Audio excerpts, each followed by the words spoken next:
महाराष्ट्र में बीजेपी, शिवसेना और अजीत पवार के बीच हुआ सीटों का बंटवारा। नागपुर सीट से चुनाव लड़ेंगे देवेंद्र फडणवीस। सीटों के बंटवारे का देवेंद्र फडणवीस ने बता दिया फॉर्मूला। किस दल को कितनी सीट, फडणवीस ने कर दिया साफ। महाराष्ट्र की महायुति सरकार चल रही है। शिवसेना, बीजेपी और अजीत पवार के गुट वाली एनसीपी सरकार में शामिल है। राज्य में साल भर में विधानसभा चुनाव होने हैं, लेकिन उससे पहले लोकसभा चुनाव भी होने हैं। वैसे दावा किया जा रहा है कि महाराष्ट्र सरकार लोकसभा चुनाव के साथ ही विधानसभा चुनाव भी करा सकती है। फिलहाल तो एनडीए और इंडिया गठबंधन के अंदर लोकसभा चुनाव को लेकर तैयारियां चल रही हैं। सीट बंटवारे को लेकर दोनों ही गठबंधनों में तमाम फॉर्मूले को लेकर चर्चा चल रही है।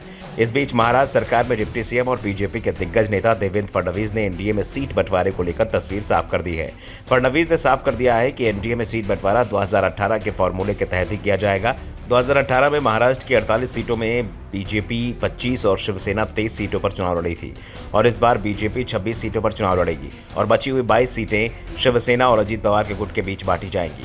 वैसे कहा जा रहा है कि अजीत गुट को 11 से 12 और शिवसेना को 10 से 11 सीटें दी जा सकती है। सीटों के बंटवारे को लेकर अभी तीनों ही दलों के बीच कोई बैठक तो नहीं हुई है, लेकिन फडणवीस के दावे से यह साफ हो गया है कि सीट बंटवारे को लेकर जल्दी बैठक होगी।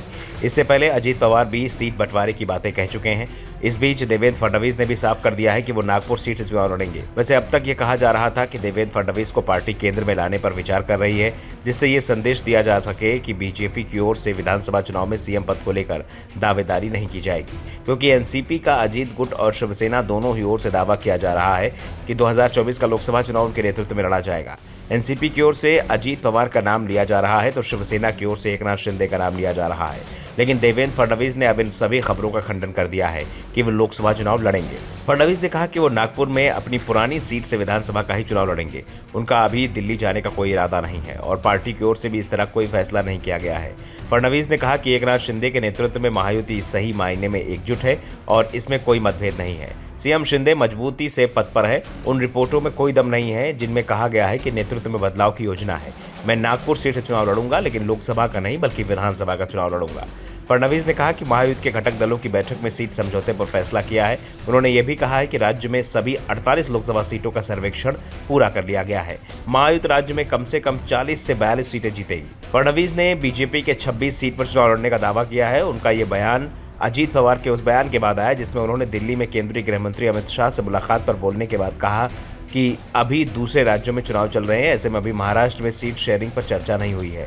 जबकि फडणवीस ने दावा कर दिया है कि सीटों के बंटवारे पर लगभग फैसला हो चुका है। ऐसे में किसका दावा सही है, अजीत पवार का या देवेंद्र फडणवीस का?